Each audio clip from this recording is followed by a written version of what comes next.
नमस्कार आणि रामराम मंडळी. 23 जानेवारीला एक जबरदस्त असा सिनेमा रिलीज होतोय. हिंदी सिनेमा आहे ज्याचं नाव आहे बॉर्डर 2. जो बॉर्डर सिनेमा होता म्हणजे मुळात जो ओरिजिनल होता किंवा पार्ट 1 म्हणू शकतो आपण त्याला आता.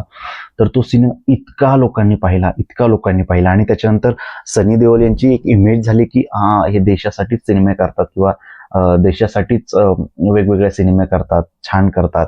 त्यानंतर त्यांची एक इमेज पडण्यात आली की ते मिलिटरी सारखेच सिनेमे करतात किंवा देशाचेच सिनेमे करतात. त्यांना देशावरती खूप प्रेम आहे वगैरे वगैरे वगैरे ह्या गोष्टी येत होत्या.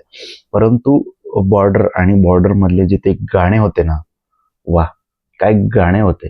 तर तोच सिनेमा आता पार्ट 2 किंवा एक बॉर्डर 2 म्हणून आपल्याला बघायला मिळणार आहे. खूप सुंदर असा सिनेमा आहे.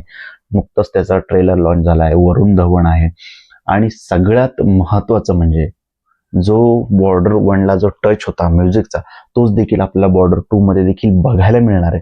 त्यामुळे बऱ्याच वर्षानंतर याच्यातली गाणे, ही फिल्म, हे कॅरेक्टर आपल्याला बघायला मिळणार आहेत. ऑब्वियस याच्यामध्ये आता पार्ट 1 मध्ये सुनील शेट्टी होते, तर त्यांचा शेवटी गोळी लागून मृत्यू झालेला दाखवलेला आहे. त्याच्यानंतर त्यांचा मुलगा मिलिटरीमध्ये येतो आणि मग तो देखील आता आहे. मग ती अशी जनरेशन पुढे वाढली वगैरे अशा प्रकारचं ट्रेलरवरून तरी दिसतंय किंवा ज्या गोष्टी आपल्याला ऐकायला मिळतात त्याच्यावरून दिसते. पूर्ण फिल्म पाहिल्याच्या नंतर आपल्याला नक्की कळेल की कशा पद्धतीची फिल्म बनवलेली आहे. कारण की फिल्म जी जी सुरुवातीची फिल्म होती म्हणजे पार्ट 1 होती, खूप सुंदर फिल्म होती. म्हणजे देखील अजून देखील लोक त्या फिल्मवर तितकंच प्रेम करतात. उदाहरणार्थ सनी देओलचा जो गदर पिक्चर होता, तो देखील लोकांनी तितकाच डोक्यावरती घेतला. त्यानंतर गदर 2 आला, तो देखील लोकांनी तितकाच डोक्यावरती घेतला.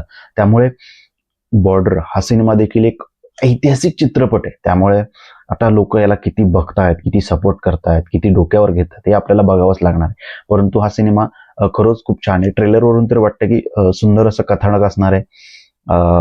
ॲक्शन सिक्वेन्स देखील छान आहेत. सगळे कलाकारांचं काम देखील उत्तम आहे. वरुण धवन सारखा मस्त कलाकार आपल्याला या सिनेमामध्ये बघायला मिळणार आहे. त्यामुळे सिनेमाच्या ट्रेलरवरून तर सिनेमा उत्तम वाटतोय. आता वाट बघतोय आपण 23 तारखेची, जेव्हा हा सिनेमा रिलीज होईल. आणि हा सिनेमा रिलीज झाल्याच्या नंतर म्हणजे 26 जानेवारीच्या निमित्ताने हा सिनेमा 23 जानेवारीला रिलीज होतोय, कारण की मोठा विकेंड आहे. सो लोकांना हा सिनेमा पाहता येईल. सुंदर असं कथानक आहे. त्यामुळे हा सिनेमा नक्कीच थिएटरमध्ये जाऊन बघा.